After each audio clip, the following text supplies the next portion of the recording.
Aleluia, amados. Essa pergunta que eu queria abrir aqui essa ministração, mas antes de abrir essa palavra, eu tenho assim visto muita graça do Senhor sobre as nossas vidas. Tenho visto isso na minha vida, na minha família. Tenho visto isso na vida dos irmãos. A oportunidade que temos de estar aqui com toda a liberdade também. Não sabemos por quanto tempo, mas se um dia nos proibirem de nos reunir, nós vamos ter nossas casas. Amém? Aleluia. Muitos irmãos nossos na China e em tantos outros lugares têm se reunido secretamente e sofrido perseguições, países de linha muçulmana também, alguns países têm perseguido muito os nossos irmãos, mas por enquanto nós temos liberdade de cultuar o nosso Deus, amém? Aleluia. Vamos aproveitar isso, valorizar isso, amém, amados? Aleluia. Os irmãos sabem que eu gosto de vez em quando, fazer uma série de ministrações sobre algum determinado assunto. Isso também nos ajuda a pontuar, a dirigir, a alinhar algumas reflexões, algumas lições da palavra também para nós. E eu queria começar, e já temos também através de outros irmãos, semana passada, o Jorge trouxe uma palavra sobre a importância de perseverarmos na comunhão, no congregar. E também outros irmãos já trouxeram outras palavras, provavelmente na próxima semana um outro irmão vai trazer também uma palavra nesse sentido. E eu vou chamar essa série que nós vamos começar, que eu vou começar, se chama Discipulado no Evangelho do Reino. E o discipulado, muitas vezes, no nosso meio, nas comunidades, a gente tem entendido que apenas é aquele vínculo que nós temos com o discipulador. Discípulo, discipulador, discipulador, discípulo. Mas eu queria ampliar um pouquinho esse conceito. Discipulado, quando me refiro aqui, o nosso discipulado com o Senhor, principalmente. E o discipulado esse do relacionamento de um irmão mais velho com um irmão mais novo, também faz parte. Mas eu quero enfatizar, e também nas próximas vezes que o Senhor, se me permitir, eu tiver a oportunidade de compartilhar também, quero explorar um pouquinho mais sobre o discipulado no Evangelho do Reino de Deus. Hoje nós queria iniciar com os irmãos um entendimento um pouquinho mais claro, mais profundo sobre qual a categoria de relacionamento que nós temos com o Senhor. Qual é o tipo de relacionamento que nós temos com o Senhor? E o título dessa ministração é uma pergunta: eu sou um discípulo de Jesus? De fato, eu sou um discípulo de Jesus? E eu queria, assim, contextualizar um pouco historicamente. Os irmãos sabem que a reforma de um padre chamado Martinho Lutero começou lá na Alemanha, no século XVI, 1517. E ali nós tivemos três grandes correntes dessa ala que saiu da Igreja Católica, que começou com o Martinho Lutero, também teve uma linha de Calvino e também da Igreja Anglicana. Então tivemos essas três principais correntes: o luteranismo, o calvinismo e o anglicanismo. Então, é interessante que o Lutero resgatou algumas verdades bíblicas que não estavam sendo ensinadas. Isso foi muito importante para a igreja. E nós conhecemos também, principalmente dos irmãos da Igreja Reformada, que eles falam das 5 solas.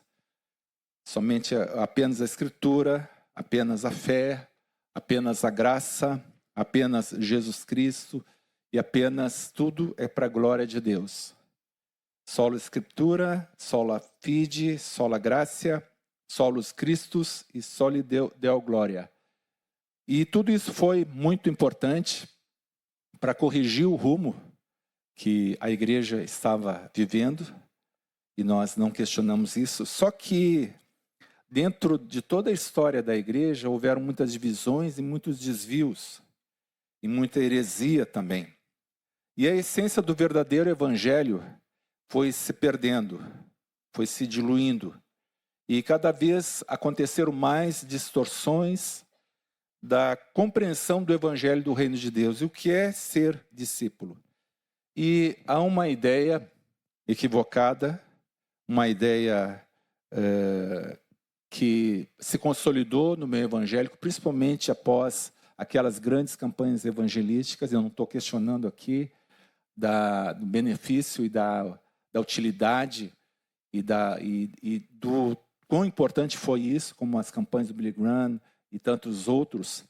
Mas aconteceu, se consolidou no meio evangélico a ideia errada, confusa, de que apenas uma decisão é uma garantia infalível de que somos e permaneceremos salvos.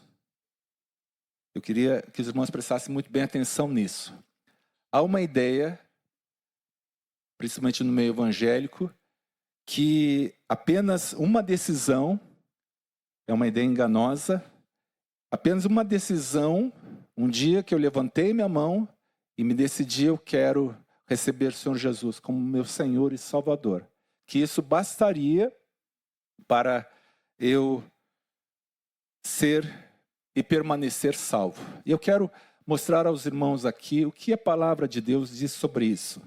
E o próprio Senhor Jesus sempre falou sobre nós continuarmos, permanecermos na fé.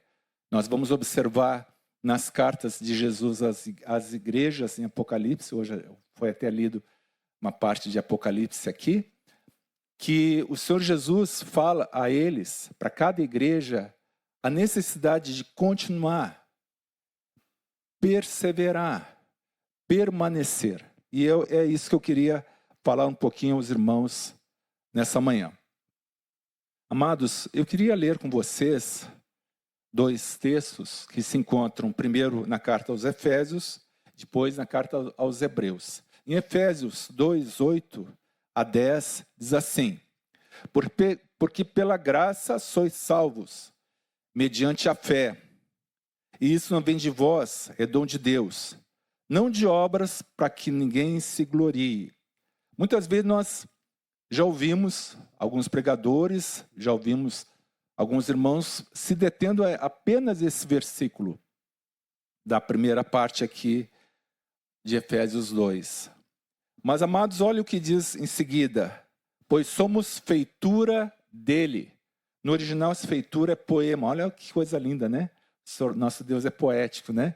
Ele diz que nós somos o poema dele, nós somos feitos para ele. Criados em Cristo Jesus para as boas obras, as quais Deus de antemão preparou para que andássemos nelas. Então, amados, nós não somos salvos pelas obras, nós somos salvos para as obras. Amém? Então, nós aprendemos na catequese que nós temos a porta do reino de Deus. O que é a porta? Fé, arrependimento, batismo. Nós não entramos no reino de Deus. Na igreja, somos inseridos no corpo.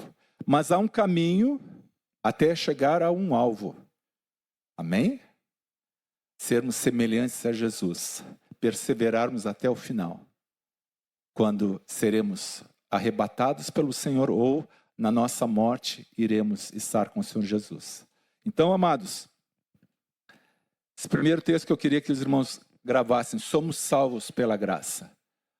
Você não pode fazer nada para ser salvo, porque tudo foi feito por Jesus, naquela cruz e na sua ressurreição. Amém? Aleluia, glória a Deus. Mas o Senhor nos chama para continuar esse caminho.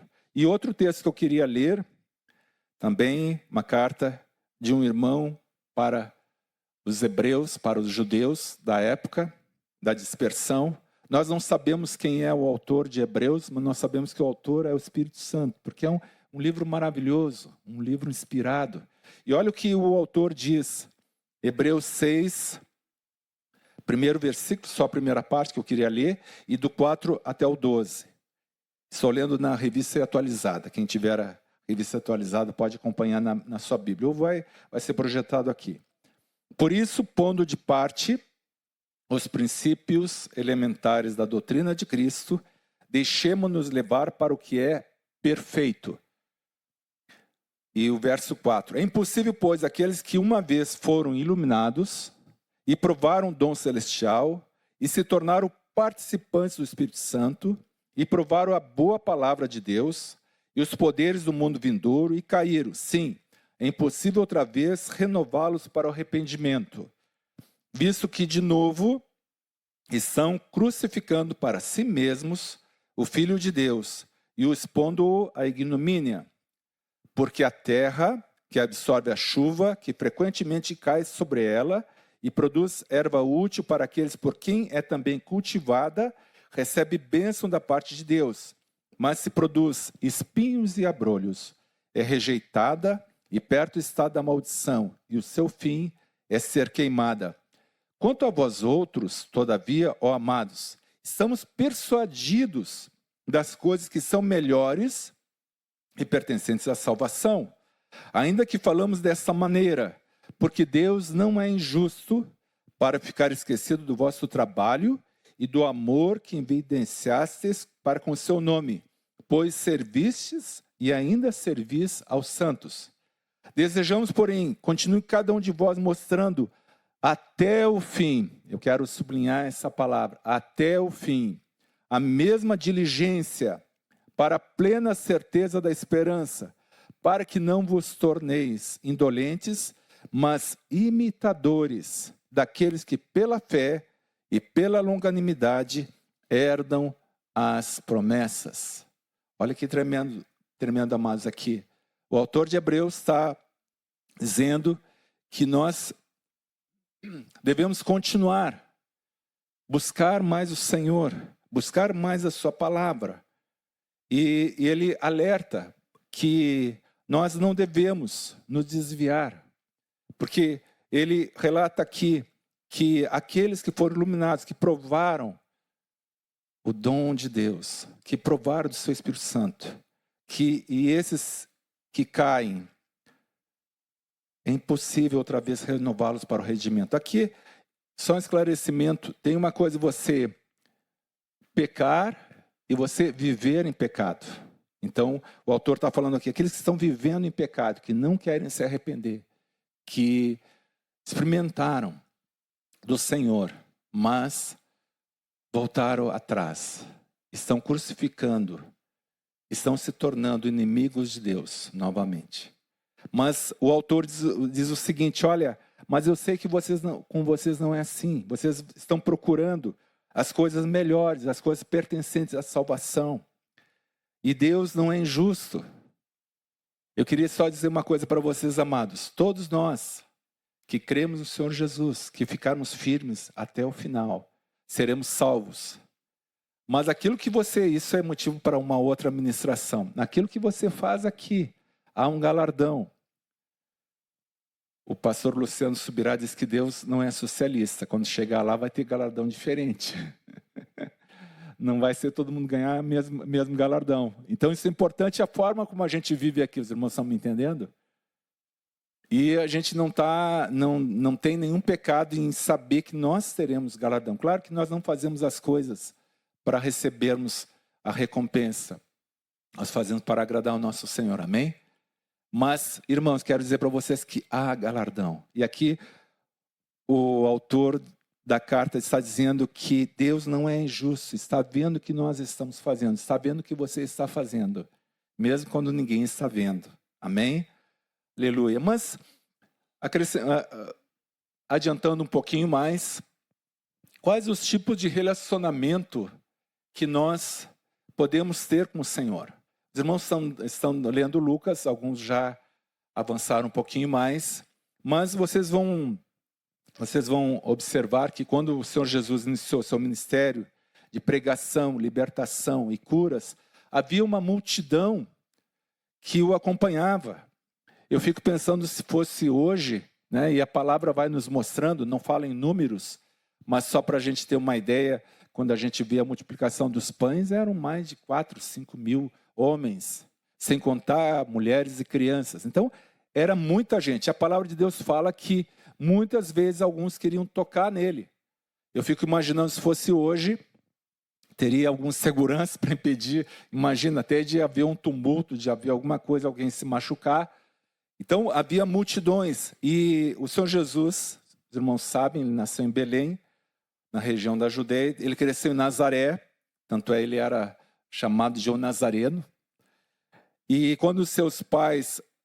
ele cresceu em Nazaré quando seus pais voltam do Egito. Chegou a morar pequenininho ainda no Egito, fugindo da fúria daquele Herodes que queria matar ele, né? Matar as crianças, né?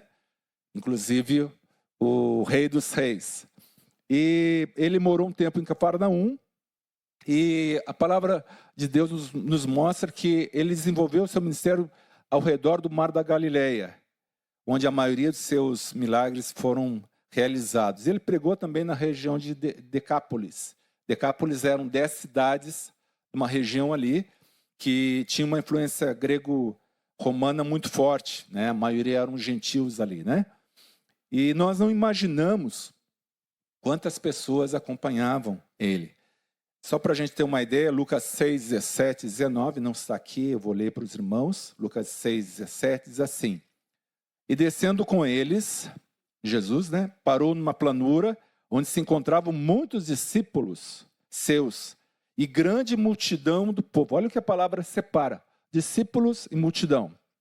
De toda a Judéia, de Jerusalém e do litoral de Tiro e de Sidom, que vieram para ouvirem e serem curados de suas enfermidades. Também os atormentados por espíritos imundos eram curados. E todos da multidão procuravam tocá-lo, porque dele saía poder e curava todos. A palavra de Deus diz que em algumas cidades todos eram curados. Eu fico imaginando o expediente do Senhor. Devia começar de manhã, terminar talvez de madrugada para atender todas essas pessoas, né? E Lucas 7:11 diz assim também: em dia subsequente, dirigia-se Jesus a uma cidade chamada Naim, e iam com ele os seus discípulos e numerosa multidão.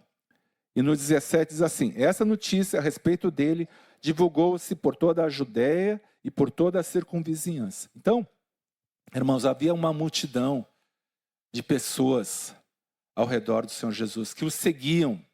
Ele ia viajando, ia de aldeias em aldeias, em cidades, e havia uma multidão que o seguia. E eu queria, genericamente, denominar no mínimo 4 relacionamentos que haviam com o Senhor Jesus e que pode também a gente estar incluído em algum deles aqui. O primeiro relacionamento eram os seus inimigos. Eram pessoas que eram conscientemente inimigas do Senhor Jesus, como os fariseus. Alguns fariseus realmente, né, não aceitavam, queriam matá-lo, faziam um plano para matá-lo. E havia também os indiferentes também, né? Aqueles que não estavam nem aí para ele. Havia também os seguidores, que eram aqueles curiosos, interesseiros ou simpatizantes, né? Fico imaginando assim, pessoas: eu soube que tem um rabi aí que está curando, eu estou com um problema lá, eu vou ver se eu toco nele, se ele me cura, né? Ou eu soube que ele multiplicou pão, a coisa está apertada, o salário não está chegando até o final do mês, vou ver se eu consigo um pouquinho de pão no próximo milagre que ele vai realizar. E havia os discípulos que não permaneceram. Lá em João relata que quando o Senhor Jesus começa a falar que o corpo dele, a carne dele era a verdadeira comida, o sangue dele era a verdadeira bebida, se referindo à ceia, alguns discípulos acharam dura aquela palavra e o deixaram. É quando Pedro diz assim: Senhor, para onde iremos? Jesus pergunta assim também. Então, irmãos, quando vocês perderem discípulos, não é algo anormal, tá? O Senhor Jesus perdeu discípulos. Então, não te preocupa, né? Então, quando Jesus olha e diz: vocês também querem ir embora? Aí Pedro diz: para onde iremos, Senhor? Se só tu tens as palavras de vida eterna. Amém? Para onde nós iremos? Nós temos visto e crido que tu é o Messias. Aleluia. E o quarto tipo de relacionamento, eu espero que os irmãos aqui estejam enquadrados nessa categoria, são os discípulos firmes, cheios do Espírito, que dão fruto. Alguns às vezes custam um pouquinho mais para dar fruto, mas dão fruto. Então, amados, nós podemos ser inimigos, podemos ser seguidores apenas, multidão, que vai, legal. O pessoal fala uns negócios legais, tem uma música boa lá, acho que eu vou estar junto lá.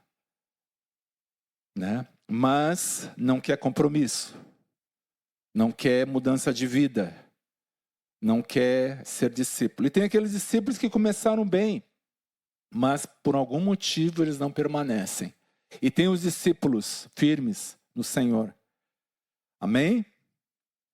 E dentro desse último ainda, há círculos de intimidade. A gente vai observar que o Senhor Jesus tinha alguns discípulos mais próximos, 12 discípulos, 12 apóstolos ou 12 discípulos.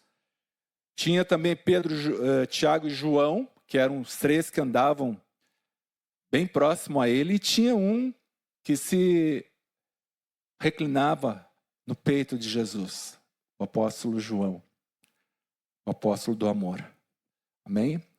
Então o Senhor Ele nos dá essa liberdade também de sermos achegados a Ele, dentro desses círculos de intimidade. Eu quero estar bem próximo do Senhor. Eu queria que tu também quer, né, meu querido? E o peito dele é muito grande. Aleluia. Todos nós podemos nos reclinar sobre o peito dele. Louvado e bendito seja o nome do Senhor. O Senhor Jesus fala, em determinado momento, para os seus discípulos, em João 15, ele diz assim: já não vos chamo servos, porque o servo não sabe o que o seu Senhor faz, mas tenho-vos chamado de amigos, porque tudo que ouvi de meu Pai, eu lhes dei a conhecer. Sabe um sinal de amizade, amados, quando você é amigo de alguém, é quando você compartilha coisas muito pessoais, muito íntimas. Teus sonhos, teus projetos, tuas lutas, teus anseios, coisas que você sabe que não pode falar para qualquer um, que pode não entender, mas o amigo, ele te escuta. E aqui o Senhor Jesus está dizendo o seguinte: olha, eu sou o Senhor, poderia tratar vocês como servos, como escravos. Vocês foram resgatados da escravidão do pecado. E agora vocês são meus servos, mas eu tenho vos tratado como amigos. Aleluia. Você é amigo de Deus? Você é amigo de Jesus? Aleluia. Ele está te contando alguma coisa diferente? Tu está buscando na palavra, que ele fala muito na palavra. E fala em sonhos, e fala no teu interior. Um dos sinais de amizade a gente vê lá em Gênesis 18, 17, quando o Senhor vai com mais 2 anjos, vai dar um jeito lá em Sodoma e Gomorra, que a coisa estava pesada. E o Senhor diz assim: acaso ocultarei a Abraão que estou para fazer? E eu não tenho escolhido ele para ser pai de uma nação que eu escolhi para mim, para que tudo ocorra na vida de Abraão conforme as promessas que eu tenho falado para ele? Acaso ocultarei a Abraão que estou para fazer? Então, amados, inimigos, seguidores, discípulos que param no meio do caminho ou discípulos verdadeiros? Onde é que você se encontra? Onde é que você se encontra? Aleluia. Eu queria falar agora sobre 2 exemplos dramáticos.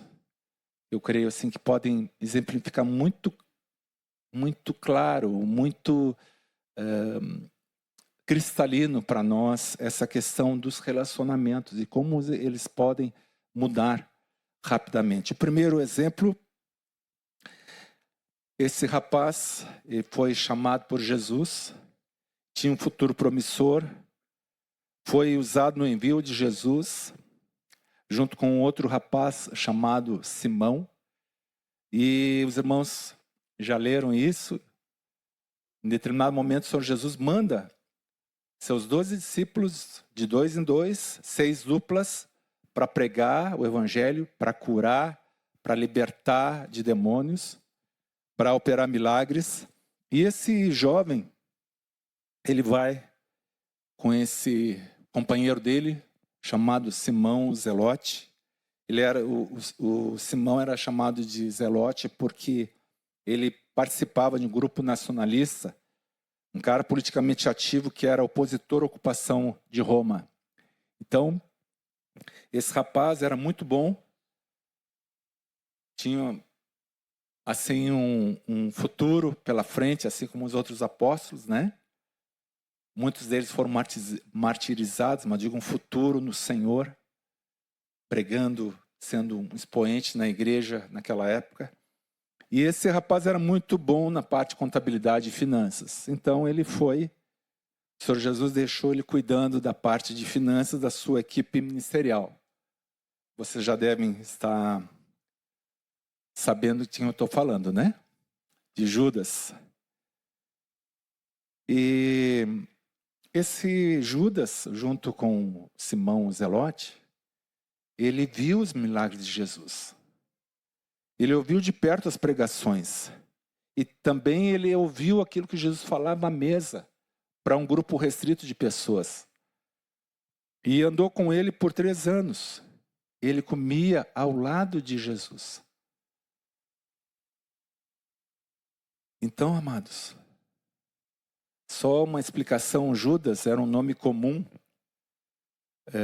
em Israel que significa Judá. Então, era um nome comum. Hoje a gente associa o nome Judas a um traidor, né? Mas era um nome comum, que significava Judá. Judá é louvor a Deus, significa louvor a Deus. E eu faço uma pergunta: o que levou esse rapaz de ir de um discípulo chegado a Jesus a um traidor, um inimigo do Senhor?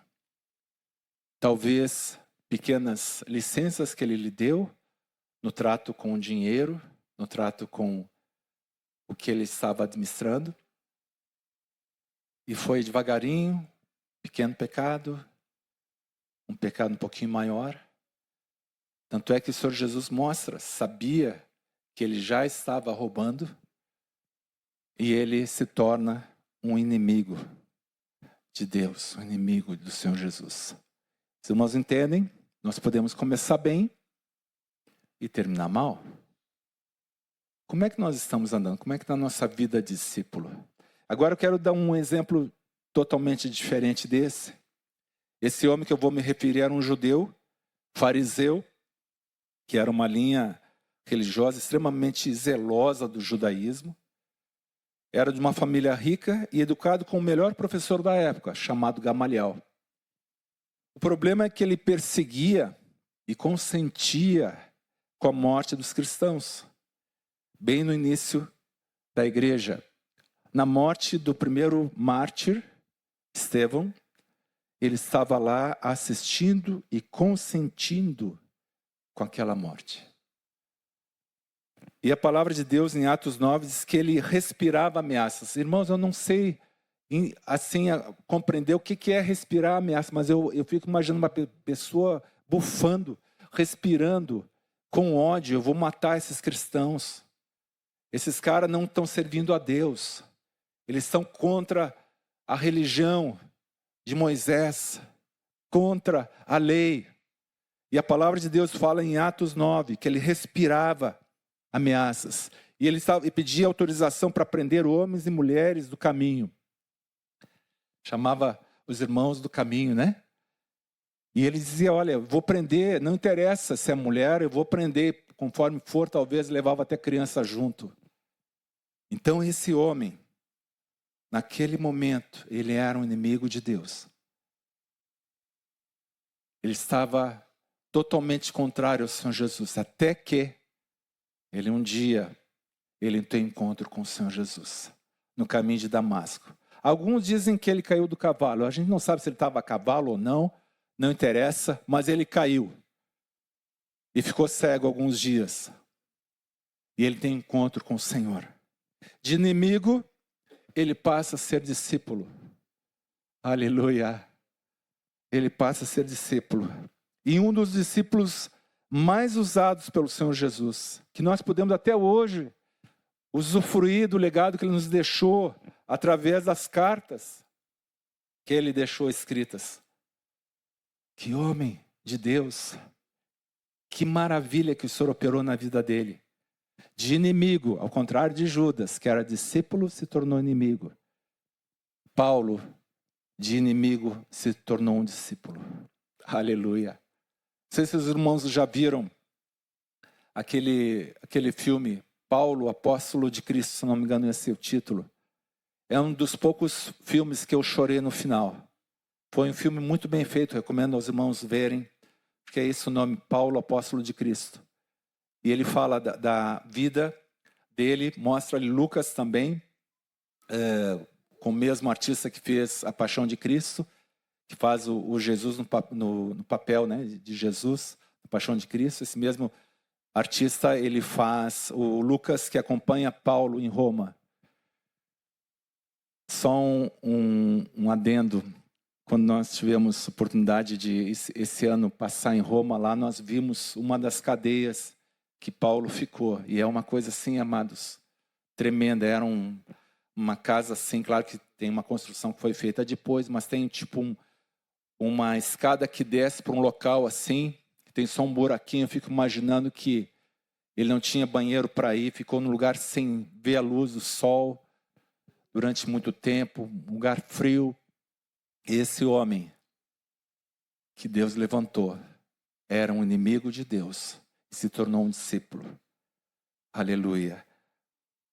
Aleluia. Como nós podemos então nos tornar esse discípulo que o Senhor quer que a gente fique até o final? Não ser nem inimigo, nem apenas um seguidor, não ser um discípulo que para no meio do caminho ou que fica oscilando para lá e para cá, mas um discípulo firme no Senhor, cheio do Espírito. Queria ler com vocês João 15, onde o Senhor Jesus fala sobre permanecer nele. E é esse que é o segredo, amados. Durante o caminho, enquanto nós estivermos caminhando, permanecer em Jesus. João 15, de 1 a 8. Eu sou a videira verdadeira, disse Jesus, e meu pai é o agricultor. Todo ramo que estando em mim não der fruto, ele o corta. E todo o que dá fruto limpa, para que produza mais fruto ainda. Vós já estáis limpos pela palavra que vos tenho falado. Permanecei em mim, e eu permanecerei em vós. Como não pode o ramo produzir fruto de si mesmo, se não permanecer na videira? Assim nem vós o podeis dar, se não permanecerdes em mim. Eu sou a videira, vós os ramos. Quem permanece em mim e eu nele, esse dá muito fruto, porque sem mim nada podeis fazer. Se alguém não permanecer em mim, será lançado fora à semelhança do ramo, e secará, e o apanham, lançam no fogo e o queimam. Se permanecerdes em mim, e as minhas palavras permanecerem em vós, pedireis o que quiserdes e vos será feito.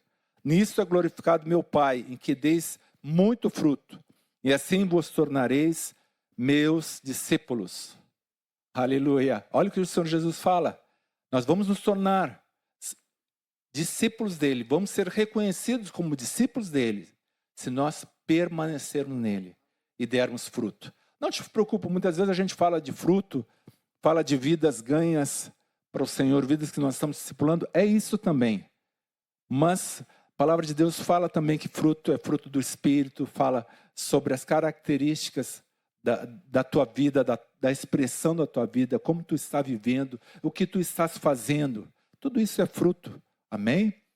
Você não precisa, eu acho que não tem nenhuma laranjeira que fica lá, um ramo lá e fica, tem que dar fruto. Não, naturalmente, no tempo certo, vai dar fruto. Amém? O que é importante você se preocupar é permanecer, ficar junto. Na agricultura se faz muita enxertia. Talvez alguns irmãos já tenham feito ou visto isso. Você pega uma planta, pega um galho de outra e enxerta ali. E faz com que a seiva daquela matriz passe para o ramo. E ali ele vai frutificar. Amém? Mas ele tem que estar bem grudadinho ali. Quando se faz enxertia, há algumas técnicas muito interessantes, né? Você faz e amarra e deixa bem junto ali. Tem todo um processo nisso. E nós, amados, fomos enxertados nessa videira. Como Paulo também diz, nós fomos enxertados na oliveira. E me chamou a atenção nesses 8 versículos que eu li aqui, 7 vezes, nesse pequeno texto é repetida a palavra permanecer. Queridos, sempre quando a palavra de Deus repete alguma coisa, presta atenção, tem alguma lição ali, tem algo que o Senhor quer nos ensinar. Permanecer. Jesus fala para permanecer nele, que ele vai permanecer em nós. As suas palavras permanecendo em nós. Amém?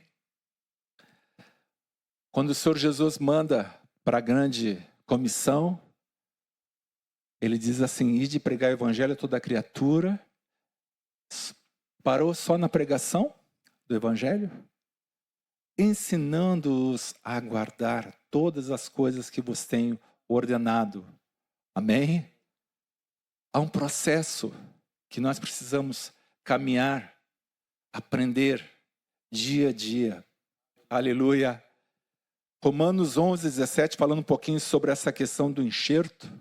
Romanos 11:17 diz assim, se porém alguns dos ramos foram quebrados, e Paulo está se referindo a Israel, e tu, sendo oliveira brava, foste enxertado em meio deles e te tornastes participante da raiz e da seiva da oliveira, não te glories contra os ramos, porém se te gloriares, sabe que não és tu que sustenta a raiz, mas a raiz a ti.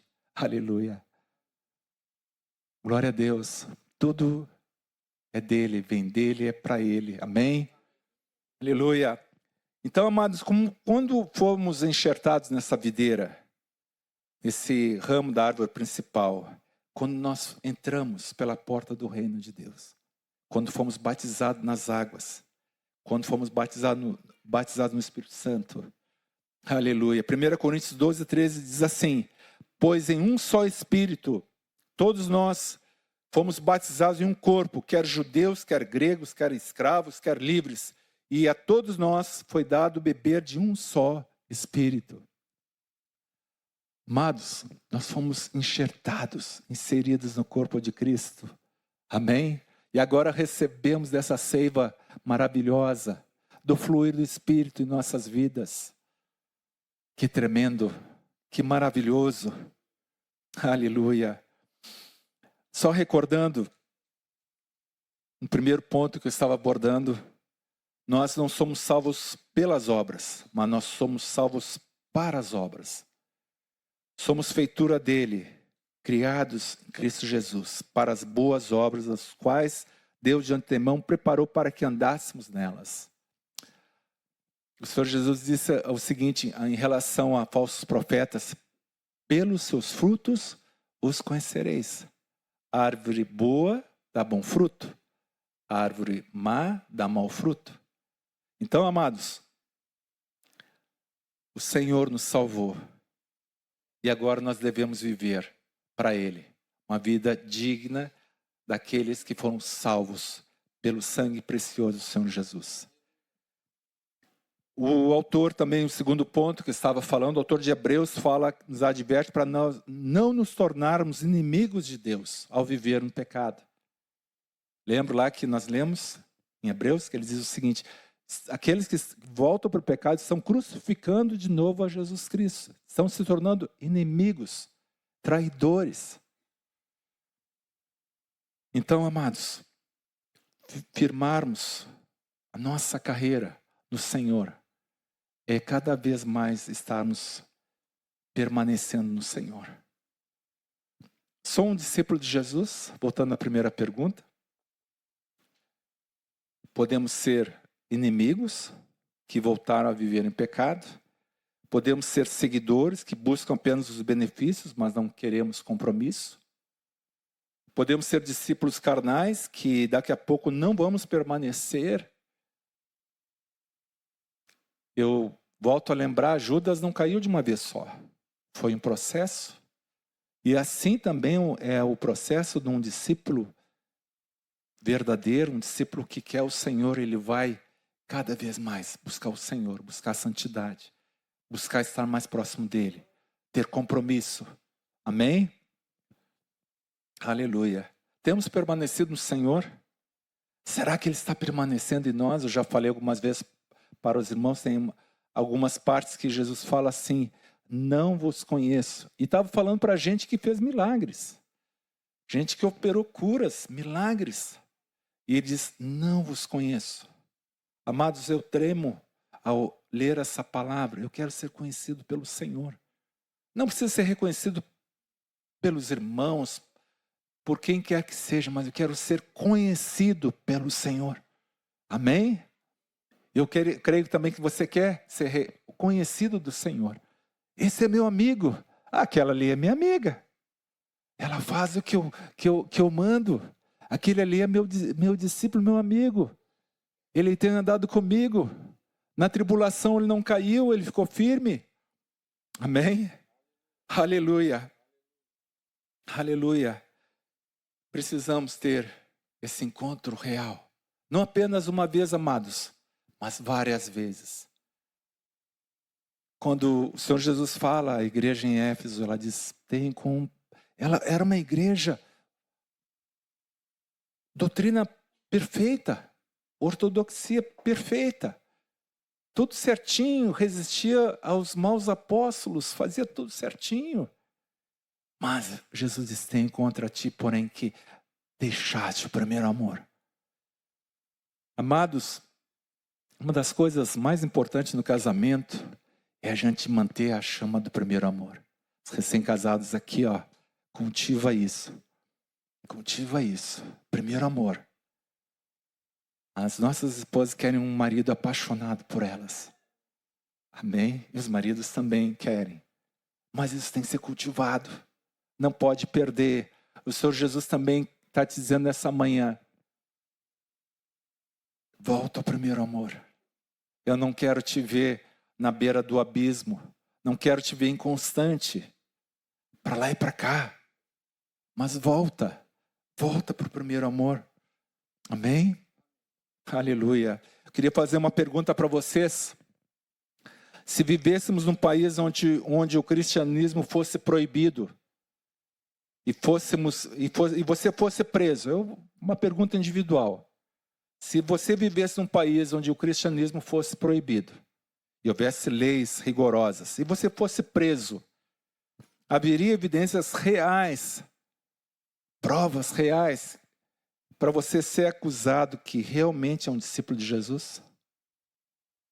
Ou você tem sido um agente secreto? Vou repetir, se você vivesse num país onde o cristianismo fosse proibido e você fosse preso, haveria evidências reais para você ser acusado pelo promotor e ser condenado pelo juiz pela acusação que você realmente é um discípulo de Jesus? Pensa. Só rapidamente, eu me converti com 15 anos.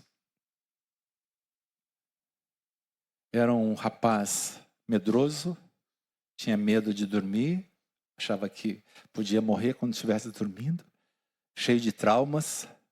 Você sabe que o adolescente, principalmente quando a gente tem mais de 1,80 m, ele é meio desengonçado, meio desproporcional, cheio de traumas, cheio de problema de autoimagem. Quando um dia Jesus me encontrou com 15 anos, eu era de uma família evangélica, meus pais me levaram ao evangelho, mas eu tive encontro com o Senhor. No movimento de renovação na década de 70, sou com 65 anos, 50 anos, e o Senhor jamais me abandonou.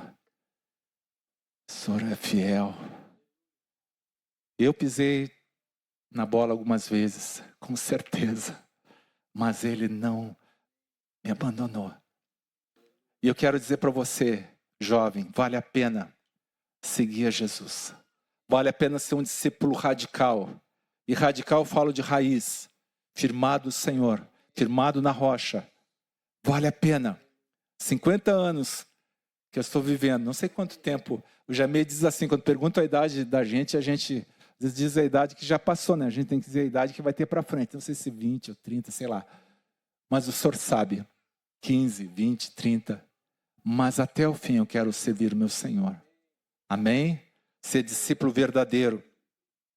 Há uma história muito tremenda do século II, segundo século, quando a igreja ainda era perseguida. E um dos grandes líderes da igreja era um ancião chamado Policarpo de Esmirna. E esse homem foi preso em Roma e foi capturado pelos soldados. E o procônsul de Roma, ele naquele julgamento, provavelmente ele já estava na arena, disse assim, olha, você pode blasfemar contra o teu Cristo, pode jurar fidelidade ao imperador romano, porque eu não sei se os irmãos lembram, o Quírios da época, o Senhor, era só César. E os cristãos malucos lá chamavam Jesus é o Quírios. Ele é a autoridade máxima. E aquele procônsul chegou e disse assim, olha, muito fácil. Você pode blasfemar. Você pode jurar aqui para o imperador fidelidade. E ele disse que não. Olha o que ele disse. Há 86 anos eu o sirvo. E ele nunca me fez mal algum. Como poderei blasfemar contra o meu rei Salvador? Amados, que tremendo. E aqueles homens ali queriam pregar ele na madeira. Não sei se numa cruz, alguma coisa. Ele disse, não. Pode, porque havia várias formas. Era os leões, era fogo, era crucificar. O Senhor vai me dar força para ir para a fogueira. E diz ali que aquele homem foi levado para a fogueira. E o fogo não, diz a tradição, né? Que aquele fogo não pegava nele. E aí os soldados romanos foram lá e o executaram com espada. Amados, olha que tremendo. Há 86 anos eu o sirvo e ele nunca me fez mal algum. Como poderei blasfemar contra o meu rei e Salvador? Amados, eu quero incentivar os irmãos a continuar perseverando, a continuar sendo discípulos do Senhor, a não olhar a circunstância, a não ficar balançando um pouquinho no mundo, um pé no reino de Deus. A palavra de Deus diz que o Espírito Santo tem ciúmes de nós. Ele não quer repartir. Um casamento, a gente não reparte a esposa. E nem a esposa reparte o marido com mais ninguém. O Senhor Jesus não quer repartir você com mais ninguém. Não com o mundo, não com a sua carne, não com aquilo que você acha que é certo fazer, a vida é minha, eu faço o que eu bem entender. O Senhor Jesus quer totalidade.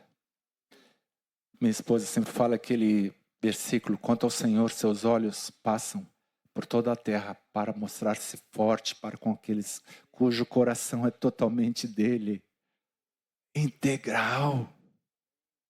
Integral. Se você for estudar lá os reis de Israel e de Judá, falam assim: ele serviu, mas não com coração íntegro. Chegava no final, aqueles reis não tinham servido ao Senhor com coração íntegro, tinham se voltado para ídolos. Qual é o teu ídolo hoje, querido? João fala lá no final da sua carta: guardai-vos dos ídolos. Às vezes a gente acha que um ídolo é uma imagem, é uma coisa que você vai se prostrar. Mas ídolo, tudo aquilo que se coloca entre você e o Senhor. Amém? Eu não sei para quem é essa palavra. O Senhor mudou um pouquinho aqui o finalzinho. Mas eu quero te dizer que vale a pena ser discípulo. Vale a pena. Há um caminho a ser seguido. Há um caminho a ser trilhado. E é um caminho na luz. Amém? Aleluia.